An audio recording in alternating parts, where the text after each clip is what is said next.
टुकड़े टुकड़े पाकिस्तान। जी हां, कभी पीओके में गिलगित बाल्टिस्तान में बवाल तो कभी बलूचिस्तान में बगावत। मतलब ये कि इमरान बाजवा की उल्टी गिनती शुरू हो गई है। हालांकि चाइनीज खान ने चीन से मिले एक नए साइलेंट हथियार से अटैक का हथकंडा अपना लिया है, लेकिन उसका भी कोई फायदा नहीं मिलने वाला है। पाकिस्तान कभी टुकड़ों में बंट सकता है। खान साहब की सारी हेकड़ी धरी की धरी रह जाएगी। पाक हुक्मरान को शह देने वाले माओ की कुछ भी नहीं कर पाएंगे, क्योंकि सिंध और बलूचिस्तान से आखिरी ऐलान हो चुका है। देखिए इस रिपोर्ट में।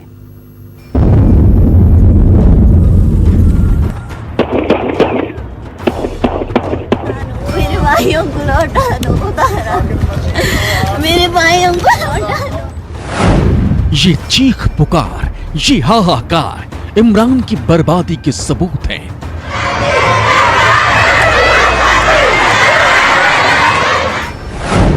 बलूचों पर जुल्म अब और नहीं। इमरान बाजवा तेरी खैर नहीं।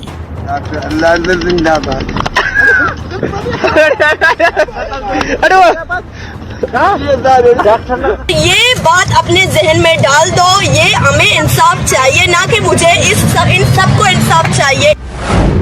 हरासुओं का होगा हिसाब, करो खान की बंद किताब। मेरे भाई को किया जाए। हमारे घर में ले दे के एक दो मर्द होते हैं, उनको यहाँ तक मनशियात में मुब्तला कर देते हो, यहाँ पे हुकूमत कानून के हवाले कर देते हो। खंड खंड होगा पाकिस्तान, सिंध बलूचिस्तान से ऐलान।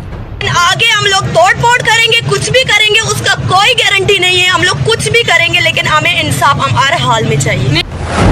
चीन की नाजायज केमिकल फैक्ट्री अब मिटेगी पाकिस्तान की हिस्ट्री।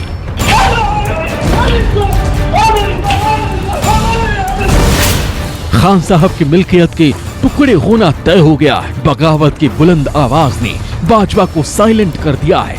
तस्वीरें बोल रही हैं, चाइनीज खान की परतें खोल रही हैं, बलूचिस्तान को हथियाने के सपने तोड़ रही हैं। पहले तो बाजवा की कायर फौज ने बेकसूर बलूचों पर बर्बरता की हद पार कर दी। क्या नौजवान और महिलाएं, बच्चे, बूढ़ों के भी खून बहाने में इमरान सेना के हाथ नहीं कांप रहे। अब इतने से भी मन नहीं भरा तो चीन में बैठे अपने आका की नाजायज केमिकल फैक्ट्री बन बैठी। चीन के शह पर पीओके पर पूरा प्रभुत्व जमाने के लिए पाकिस्तान की सरकार ने हर हथकंडे अपना लिए। जब बात सेना से नहीं बनी तो साइलेंट किलिंग वाले हथियार से अटैक करना शुरू कर दिया। जो धमाका हुआ था, इसकी मुज़र असरात स्वाहा कर देगी और चीन की चालबाजी भी उनको नहीं बचा पाएगी। एक तरफ तो पूरी दुनिया कोरोना की मार झेल रही है, पाकिस्तान के हालात भी किसी से छिपे नहीं हैं। इलाज तो छोड़िए, टेस्टिंग किट से भी पाकिस्तान की जनता महरूम है। डॉक्टर नजर बालोच ने आरोप लगाया कि पाकिस्तान में बलोच राष्ट्रवादी कार्यकर्ताओं और सिंधी कार्यकर्ताओं पर सरकार रासायनिक हथियारों का इस्तेमाल कर उनके शवों को गायब कर दे रही है। मौजूदा हालात ये हैं कि कोरोना से मरने वालों से ज्यादा आंकड़े चीन से खरीदे केमिकल हथियारों के शिकार के हैं। बलूचिस्तान के लिए जंग लड़ रहे बलूच नेता डॉक्टर नजर बालोच के दावों को सुन।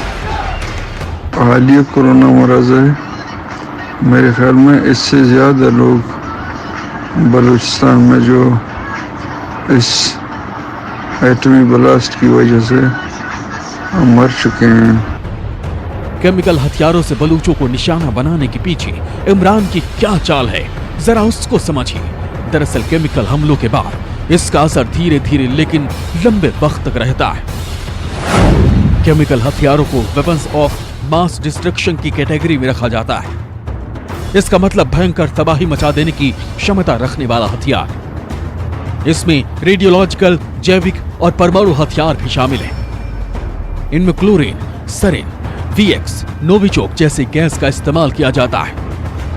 शरीर के अंदर जाने के बाद ये गैसें नर्वस सिस्टम को निष्क्रिय कर देती हैं। इंसानी दिमाग पर सबसे ज्यादा असर डालता है। केमिकल हमलों का असर महीनों सालों तक रहता है।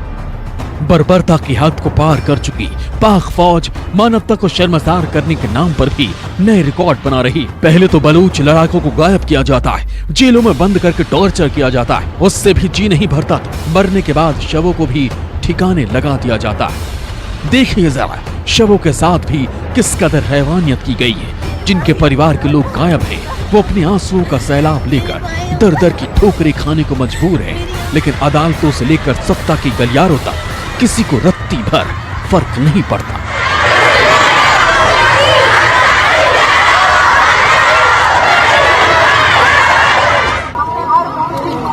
हर दरवाजा खटखटाया, अदालतों में भी गए, एहतजाज किए, भूखहड़ताल कैंप भी लगाए, लेकिन आज तक किसी ने हमारी फरियाद नहीं सुनी। मैं हुक्मरानों से यही सवाल करती हूँ, क्या हम इंसान नहीं है? क्या इंसान आप खुद हैं अपने बहन बेटियों के साथ अपने मेलों में अपने घरों में खुशी से रह रहे हैं, लेकिन हम यहाँ पर सड़कों पे मजबूर होकर अपने प्यारों के लिए तड़प रहे हैं। हमें इंसाफ चाहिए, ना कि मुझे इन सबको इंसाफ चाहिए, इन सबको इंसाफ चाहिए।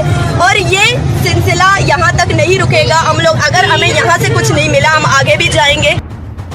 फरियादों का सिलसिला यही थमने वाला नहीं है। इमरान बाजवा के जुल्मों की फहरिस्त काफी लंबी है। बहनों का दर्द देखिए जो अपने भाई के लिए रहम की भीख मांग रही हैं।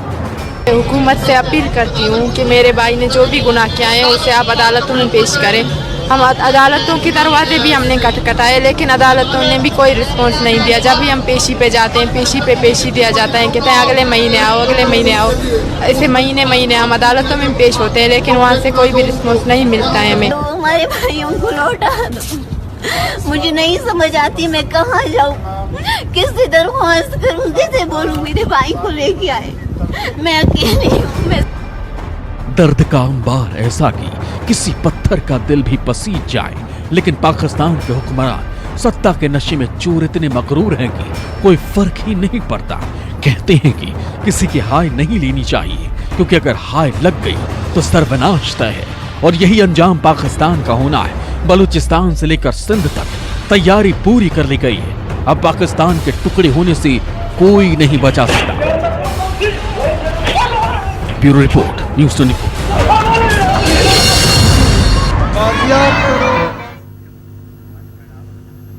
चीन के चंगुल में फंसा पाकिस्तान अब बलूचों के वजूद मिटाने पर तुल गया है। जैसे चीन शिनजियांग में उइगर मुस्लिमों का टॉर्चर कर रहा है, वैसे ही इमरान की आर्मी बलूचों का टॉर्चर कर रही है। पाकिस्तान ने बाकायदा बलूचिस्तान में इसके लिए डिटेंशन सेंटर बना दिया है। बलूचिस्तान में इमरान के टॉर्चर सेंटर हिटलर के हॉलोकॉस्ट की याद दिला रहे हैं।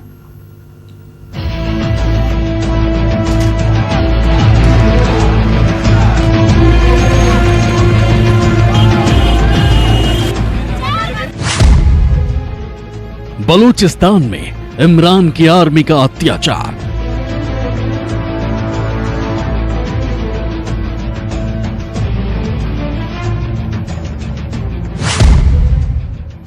पाकिस्तान में हो रहा बलूचों का नरसंहार।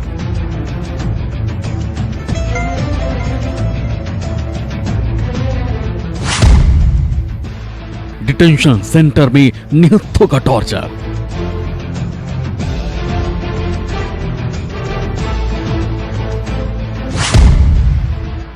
इमरान बने 21वीं सदी के हिटलर।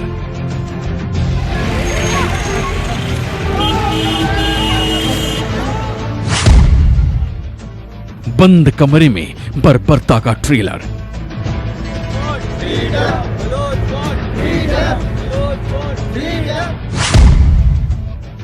बलूचिस्तान में पाक सेना का टेरर।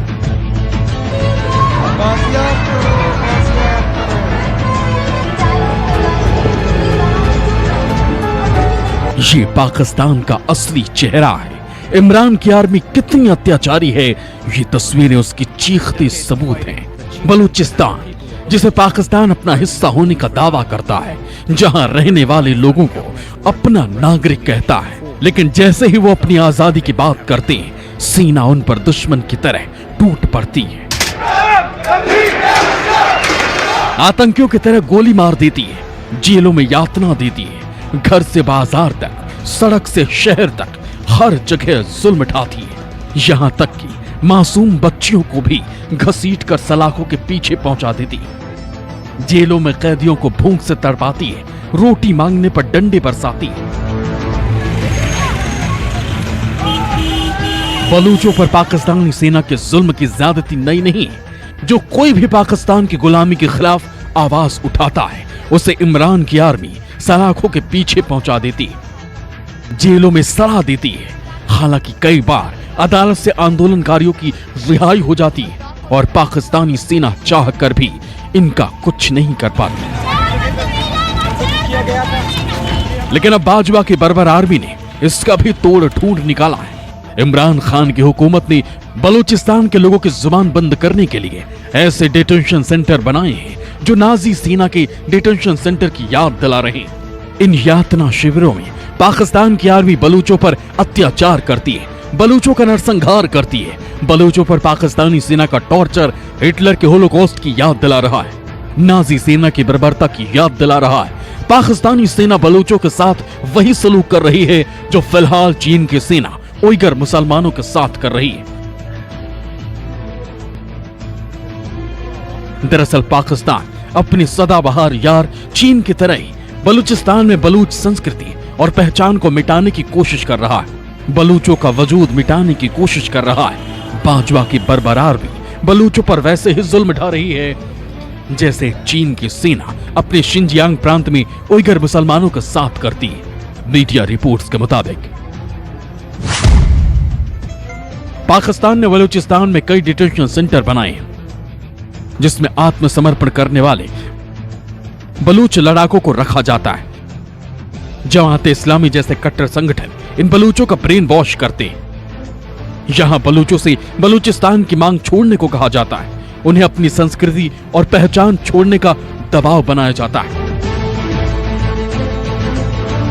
बलूचों को इस्लाम का हवाला देकर धार्मिक देशभक्त बनाया जाता है। जाहिर है इमरान की आर्मी बलूचों के साथ वही कर रही है जो जिनपिंग की आर्मी उइगरों के साथ करती। मीडिया रिपोर्ट्स के मुताबिक 2018 में पाकिस्तान आर्मी के लेफ्टिनेंट जनरल रहे आसिम सलीम बाजवा ने इन डिटेंशन सेंटर्स की शुरुआत की थी। बलूच संगठनों और सामाजिक कार्यकर्ताओं ने जब इन टॉर्चर कैंप्स का विरोध किया तो सेना ने तर्क दिया कि वो गुमराह हुए लोगों को मुख्य धारा में लौटने की ट्रेनिंग दे रही है। लेकिन सच्चाई ये थी कि पाकिस्तानी आर्मी बलूचों को मिटा डालना चाहती है। बलूचों के खिलाफ पाकिस्तानी सेना के अत्याचार की सबसे बड़ी वजह यह है कि बलूच अपने इलाके के कुदरती संसाधनों को लूटने का विरोध कर रहे हैं। जिनपिंग और इमरान के जहरीली साजिश के तहत बन रहे चीन पाकिस्तान इकोनॉमिक कॉरिडोर के खिलाफ हथियार उठाए हुए हैं।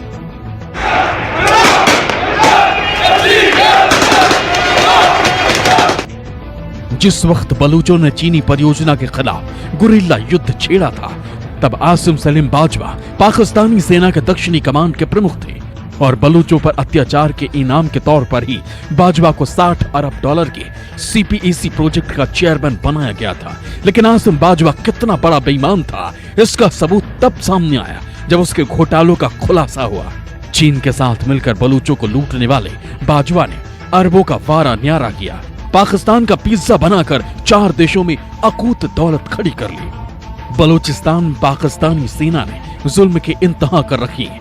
आजादी की मांग करने वाले बलूचों को बूटों से रौंदा जाता है, कुदरती संसाधनों की लूट का विरोध करने वालों को जिंदा दफन कर दिया जाता है और अब तो पाकिस्तानी सेना ने इनकी पहचान मिटाने की ही ठान ली है। Bureau report, news 24। नमस्कार, मैं हूं मानक गुप्ता। अगर आपको हमारा ये वीडियो पसंद आया हो तो इसे लाइक और शेयर जरूर करें और हाँ, हमें सब्सक्राइब और फॉलो करना ना भूलें ताकि आप देश और दुनिया की कोई खबर मिस ना करें। तो जुड़े रहिए हमारे साथ और देखते रहिए न्यूज़ 24।